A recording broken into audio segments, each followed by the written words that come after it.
10월 18일 소년부 주일 예배를 하나님께 드립니다. 낮은 자의 하나님 찬양하실 때에 가능한 친구들은 자리에 일어서서 힘차게 찬양하면 좋겠습니다.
사도신경으로 우리의 신앙을 고백합니다. 나는 전능하신 아버지 하나님 천지의 창조주를 믿습니다. 나는 그의 유일하신 아들 우리 주 예수 그리스도를 믿습니다. 그는 성령으로 잉태되어 동정녀 마리아에게서 나시고 본디오 빌라도에게 고난을 받아 십자가에 못 박혀 죽으시고 장사된 지 사흘 만에 죽은 자 가운데서 다시 살아나셨으며 하늘에 오르시어 전능하신 아버지 하나님 우편에 앉아 계시다가 거기로부터 살아있는 자와 죽은 자를 심판하러 오십니다. 나는 성령을 믿으며 거룩한 공교회와 성도의 교제와 죄를 용서받는 것과 몸의 부활과 영생을 믿습니다. 아멘. 오늘 함께 나눌 하나님의 말씀은 구약성경 창세기 44장 30절에서 34절까지의 말씀입니다. 성경을 찾을 시간이 필요한 친구들은 잠시 영상을 멈춰주세요. 30절 읽겠습니다. 아버지의 생명과 아이의 생명이 서로 하나로 묶여 있거늘 이제 내가 주의 종 우리 아버지에게 돌아갈 때에 아이가 우리와 함께 가지 아니하면 아버지가 아이의 없음을 보고 죽으리니 이같이 되면 종들이 주의 종 우리 아버지가 흰 머리로 슬퍼하며 스올로 내려가게 함이니이다. 주의 종이 내 아버지에게 아이를 담보하기를 내가 이를 아버지께로 데리고 돌아오지 아니하면 영영이 아버지께 죄짐을 지리이다 하였사오니 이제 주의 종으로 그 아이를 대신하여 머물러 있어 내 주의 종이 되게 하시고 그 아이는 그의 형제들과 함께 올려 보내소서. 그 아이가 나와 함께 가지 아니하면 내가 어찌 내 아버지에게로 올라갈 수 있으리이까. 두렵건대 제 해가 내 아버지에게 미침을 보리이다. 아멘. 사랑의 나눔 찬양하시면서 준비하신 예물 하나님께 올려드리겠습니다.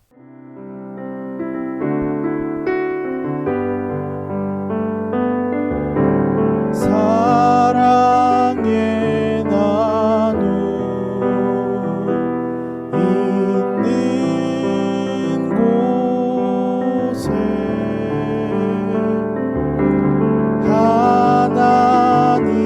하나님께서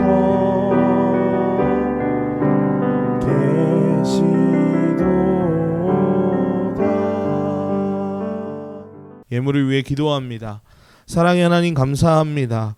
오늘도 우리 친구들과 함께 예배할 수 있어서 감사합니다. 하나님, 하나님께 드리는 우리 친구들의 마음 기뻐 받아주시고 우리 친구들이 드리는 예물이 또 우리의 마음이 하나님의 사랑이 전해지고 하나님의 뜻이 이 땅에서 이루어지는 데에 귀하게 쓰일 수 있도록 도와주세요.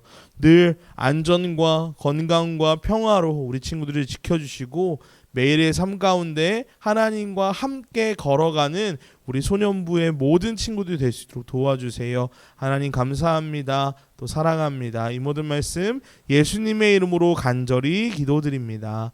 아멘. 소년부 소식입니다. 사회적 거리두기 단계가 1단계로 내려가면서 이번 주부터 큰기쁨교회 교육부는 오프라인 예배와 온라인 예배를 함께 드리게 되었습니다. 우리 소년부도 주일 아침 11시 2층 조이풀 카페에서 방역수칙을 잘 지키면서 안전하게 예배를 시작하려고 합니다. 똑같이 예배 영상은 큰기쁨교회 유튜브 채널에 매주 주일 아침 업로드 됩니다. 언제 어디서나 예배드리기 전에는 주변을 정리하여 주시고 정돈된 마음과 바른 자세로 하나님을 기쁘게 예배하는 우리 친구들 되었으면 좋겠습니다. 두 번째 광고입니다. 여러분과 여러분의 소중한 사람들을 위해서 코로나19 예방수칙을 계속해서 잘 지켜주셨으면 좋겠습니다. 우리가 예방수칙을 잘 지키는 것만으로도 서로의 안전을 지킬 수 있는 큰 힘이 됩니다. 수개월째 치료와 방역에 힘쓰는 분들을 위해서, 우리 안전을 위해 보이지 않는 곳에서 수고하시는 분들을 위해서, 고통과 아픔 가운데 있는 이웃들과 함께 예배드리지 못하는 우리 소년부 친구들, 선생님들, 우리 서로서를 위해서 마음을 나누고 하나님께 기도하는 우리 귀한 소년부 친구들 되었으면 좋겠습니다. 세 번째 광고입니다. 돌아오는 주 토요일 주기도문 알려줌 네 번째 시간이 돌아옵니다. 6학년 친구들은 토요일 오후 3시 이 시간을 꼭 기억해서 함께 우리 주기도문에 대해 배우고 또 생각을 나누는 귀한 시간 되었으면 좋겠습니다. 자세한 내용은 전사님이 톡방을 통해서 소통하도록 하겠습니다. 이제 말씀을 전합니다. 지난주 베냐민의 곡식 자루에서 이집트 총리의 은잔이 발견되었습니다. 형제들은 억울하고 황당했지만 확실한 증거를 뒤집을 방법이 없었습니다. 약속대로 베냐민은 이제 이집트의 노예로 끌려가야 합니다. 요셉이 20년 전 노예로 팔려갔던 그날과 비슷한 상황이 벌어진 것이죠. 그러나 동생의 울부짖음에도 들은 채 하지 않았던 20년 전과는 달리 형들은 모두 자신의 옷을 찢으며 슬퍼합니다. 그리고는 한 사람도 빠짐없이 짐을 도로 챙겨서 함께 이집트로 발걸음을 옮깁니다. 베냐민뿐만 아니라 모두가 노예가 될 수도 있고 죽을 수도 있는 위험한 상황이었지만 형들은 고통 속에 베냐민을 혼자 두지 않습니다. 그렇게 다시 요셉의 집에 도착한 형제들은 땅에 납작 엎드렸습니다. 형제들은 억울했지만 변명하지 않고 총리에게 담담히 이야기합니다. 저희가 당신께 드릴 말씀이 없습니다. 명확한 증거가 우리 가방에서 나왔기 때문이죠. 총리님, 약속대로 저희 형제들 모두가 당신의 종이 되겠습니다. 그러자 요셉이 담담한 말투로 이야기합니다. 아니, 그렇게까지 할 것 없다. 자루에서 은잔히 발견한 막내만 두고 너희는 평안히 너희의 아버지께로 돌아가라 라고 이야기합니다. 그러자 형제들은 당황했습니다. 아버지가 가장 기다리는 사람이 바로 막내 동생 베냐민이었기 때문이죠. 그때에 책임지고 베냐민을 데려오겠다라고 아버지 야곱과 약속한 사람, 넷째 형 유다가 총리 앞에 한 발자국 나서서 이야기를 시작합니다. 나의 주인님, 제가 감히 한 말씀만 올리겠습니다. 일전에 저희가 이집트에 처음 방문했을 때에 총리께서는 저희를 정탐꾼으로 오해하시고 너희가 형제가 맞다면 아버지가 있느냐고 또 막내 동생이나 다른 형제가 있느냐고 물어보셨습니다. 그래서 저희는 솔직하게 늙은 아버지가 고향에서 우리를 기다리고 계시고 그분이 아끼시는 막내 동생이 있다라고 다 말씀드렸죠. 그 막내 동생의 형은 어릴 적 죽고 그 아이만 남았기 때문에 아버지께서 엄청 아끼신다고 모두 말씀드렸습니다. 그래서 그 아이는 아버지 곁을 떠날 수 없다고, 만일 떠난다면 아버지가 돌아가실 수 있다고까지 총리님께 말씀드렸습니다. 그런데 주인님께서는 저희 둘째 형을 감옥에 가두고 그 막내 동생을 꼭 데려오라고 말씀하셨습니다. 결국 저희는 아버지에게 자초지정을 말씀드리고 반드시 베냐민을 건강하게 데려오겠다라고 약속하고 이곳에 왔습니다. 주인님, 저희는 이대로 고향에 돌아갈 수 없습니다. 도저히 아버지의 얼굴을 볼 수 없습니다. 20년 전 짐승에 물려 죽었던 이 막내 동생의 형의 일로 아버지는 지금까지 매일 자책하며 고통스럽게 하루하루를 보내고 계십니다. 그런 아버지에게 이 베냐민마저 없다면 아버지의 숨은 곧 넘어갈지도 모릅니다. 저희는 먹을 것을 구해서 조금이라도 아버지와 또 가족들을 살리려고 했지만 결국 우리가 이렇게 돌아간다면 우리 손으로 아버지의 목숨을 끊는 것과 똑같을 것입니다. 그러니 주인님, 저 아이 대신에 저라도 이곳에 평생 남아 그 죄값을 치르게 해주십시오. 아마 유다는 이런 이야기를 하면서 눈물과 콧물로 얼굴이 범벅되었을 것입니다. 이 절망스러운 순간 집에서 매일같이 기도하며 걱정하실 아버지가 떠올랐습니다. 또 20년 전 자기 손으로 팔아넘긴 요셉이 유다의 머릿속을 필름처럼 스쳐갔습니다. 유다와 마찬가지로 요셉의 머릿속에도 다양한 기억들이 스칩니다. 사실 형제들을 자신의 집으로 불러 경계가 허물어질 때까지 극진하게 대접하는 것, 그들이 취한 사이에 은잔을 베냐민의 가방에 넣은 것, 이 모든 것은 요셉의 철저한 계획 아래 있었던 것입니다.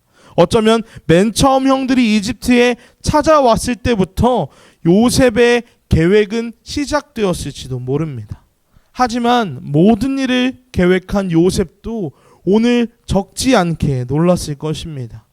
왜냐하면 20년 전과 달리 형제들이 비참한 모습으로 슬픔에 잠긴 베냐민과 함께 돌아왔기 때문입니다. 또 자기를 구덩이에 빠뜨리고 자기를 상인의 손에 팔아 넘기자고 했던 그 유다 형이 이제는 베냐민을 구하기 위해 자신이 노예가 되어 이집트에 남겠다라고 눈물로 호소하고 있기 때문입니다.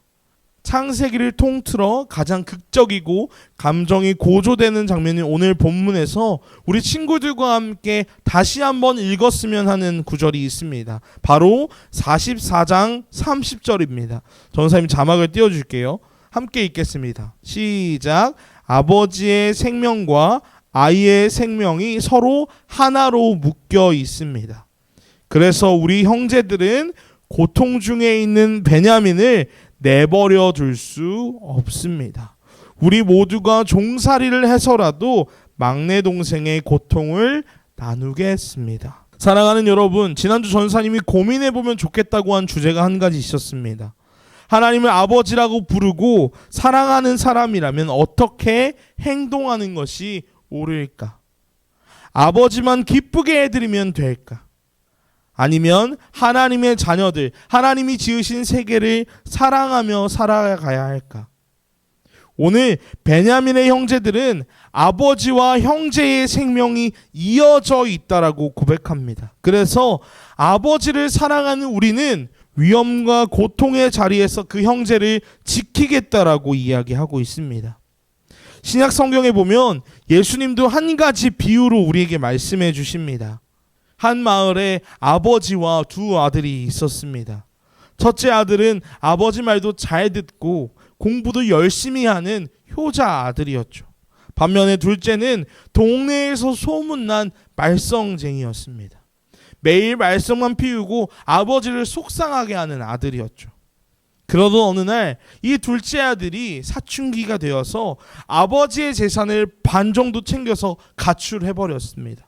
그날 이후 아버지는 혹시나 아들이 돌아올까 하는 마음에 해가 지기 전까지 마을을 돌아다니고 마을 입구에 서서 둘째 아들을 기다렸습니다. 그리고 매일 이 행동을 반복했습니다. 이것이 아버지의 마음인 것이죠. 반면에 첫째 아들은 수학경시대회에 나가서 상도 받고 어버이날이면 선물과 편지로 아버지의 마음을 기쁘게 해드렸습니다. 또 날마다 아버지가 좋아하는 음식들로 아버지의 마음을 풀어주려고 노력했죠. 여러분, 그런데 여러분이 아버지였다면 첫째 아들의 이 기특한 모습을 보면서 선물과 편지, 맛있는 음식을 먹을 때면 누가 마음속에 생각났을까요? 맞습니다.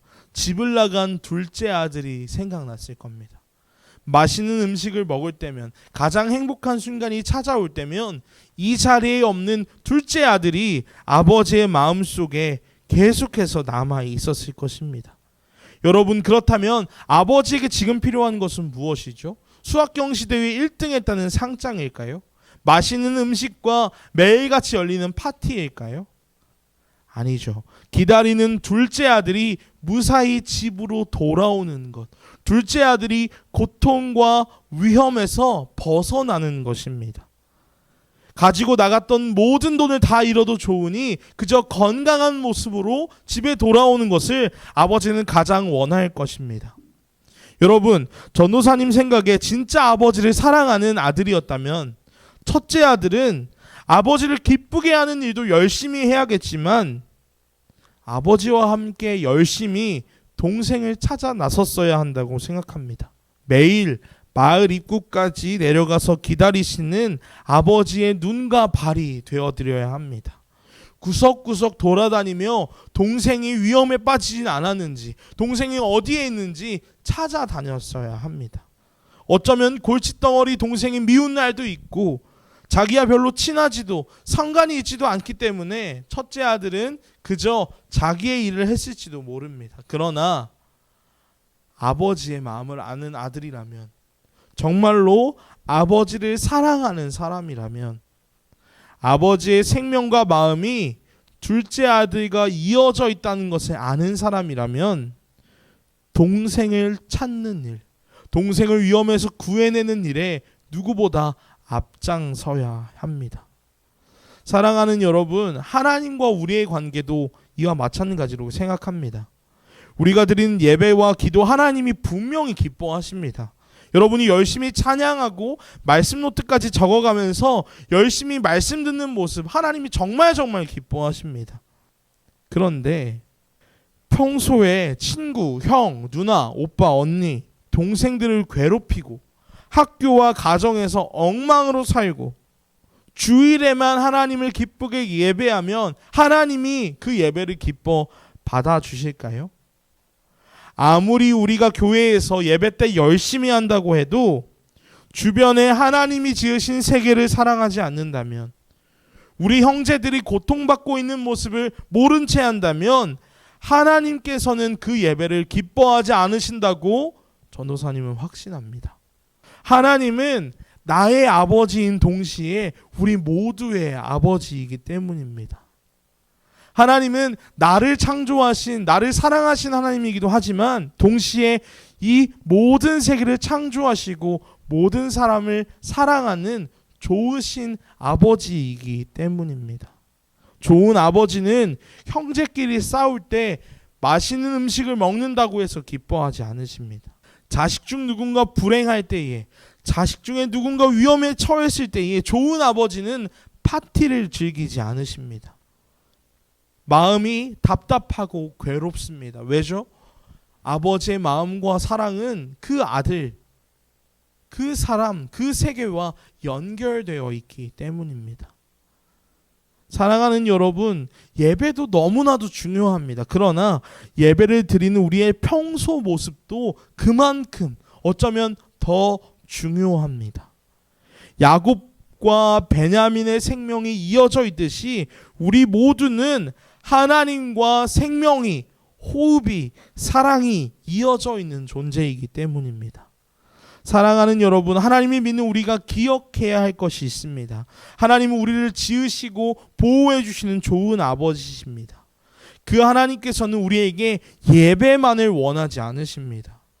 하나님은 모든 자녀들이, 모든 세계가 화목하게 또 아름답게 살아가기를 원하시는 분이십니다. 그 중에서도 하나님을 아버지라고 부르는 사람들이 있습니다. 그 사람들이 이 일에 관심을 갖고 하나님의 꿈을 이뤄내기를 원하십니다. 그래서 전도사님은 우리 소년부 친구들이 하나님의 꿈, 하나님의 마음을 이해하는 사람들이 되면 좋겠습니다. 그래서 예배 때는 물론이고 가정에서 또 학교에서 언제 어디서든지 하나님의 마음에 기쁨이 되는 아름다운 하나님의 자녀들 되기를 간절히 기도하겠습니다. 함께 그 사랑 기억하게 찬양하겠습니다.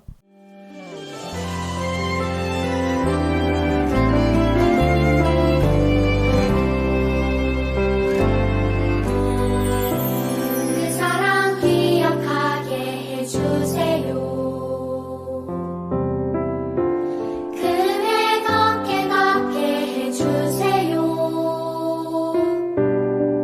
그 큰 사랑 갚을 수 없는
주기도문으로 모든 예배를 마칩니다.